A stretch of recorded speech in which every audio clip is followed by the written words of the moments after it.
Pada suatu hari, Abu Nawas terlihat murung.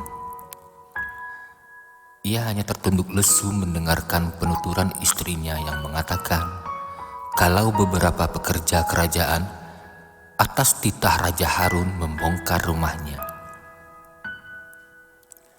Raja berdalih bahwa itu dilakukan karena bermimpi kalau di bawah rumahnya terpendam emas dan permata yang tak ternilai harganya. Namun, setelah mereka terus-menerus menggali, ternyata emas dan permata tidak juga ditemukan. Parahnya, sang raja juga tidak mau meminta maaf dan mengganti rugi sedikit pun kepada Abu Nawas. Karena itulah, Abu Nawas sakit hati dan memendam rasa dendam kepada perusak rumahnya. Lama Abu Nawas memeras otak, namun belum juga ia menemukan muslihat untuk membalas perbuatan baginda. Makanan yang dihidangkan istrinya pun tidak dimakan karena nafsu makannya telah lenyap. Keesokan harinya, Abu Nawas melihat banyak lalat-lalat mulai menyerbu makanannya yang sudah mulai basi. Begitu melihat lalat-lalat itu berterbangan, Abu Nawas tiba-tiba saja tertawa riang, seolah mendapatkan ide. "Tolong ambilkan kain penutup untuk makananku dan sebatang besi," kata Abu Nawas kepada istrinya.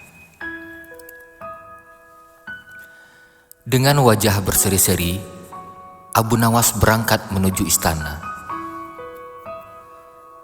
Setiba di istana, Abu Nawas membungkuk memberi hormat kepada Raja Harun.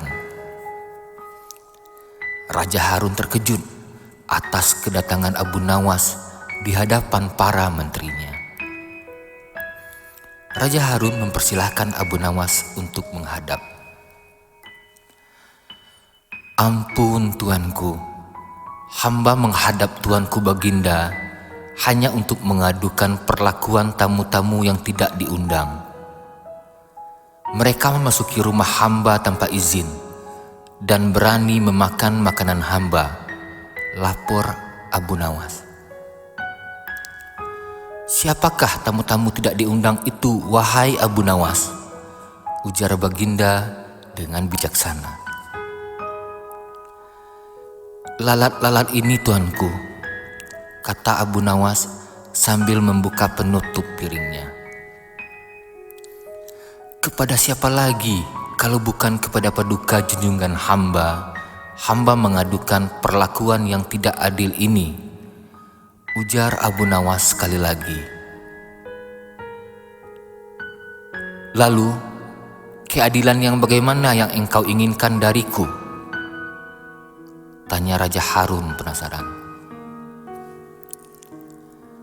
"Hamba hanya menginginkan izin tertulis dari Baginda sendiri agar hamba bisa dengan leluasa menghukum lalat-lalat yang nakal itu," kata Abu Nawas memulai muslihatnya. Akhirnya, Raja Harun dengan terpaksa membuat surat izin yang isinya memperkenankan Abu Nawas memukul lalat-lalat itu dimanapun mereka hinggap. Setelah mendapat izin tertulis itu, Abu Nawas mulai mengusir lalat-lalat di piringnya hingga mereka terbang dan hinggap di sana-sini. Dengan menggunakan tongkat besi yang dibawa dari rumah, Abu Nawas mengejar dan memukul lalat-lalat itu. Ketika hinggap di kaca, Abu Nawas dengan tenang dan leluasa memukul kaca itu hingga pecah. Kemudian, vas bunga dan indah milik sang raja juga ikut terkena pukul dan pecah. Akhirnya, hanya dalam beberapa menit saja, seluruh perabot istana hancur berkeping-keping. Raja Harun tidak bisa berbuat apa-apa, kecuali menyadari kekeliruannya yang telah dilakukan terhadap Abu Nawas dan keluarganya. Setelah merasa puas, Abu Nawas mohon diri. Barang-barang kesayangan Raja Harun banyak yang hancur. Bukan cuma itu saja, Raja juga menanggung rasa malu. Kini dia sadar betapa kelirunya telah berbuat semena-mena kepada Abu Nawas.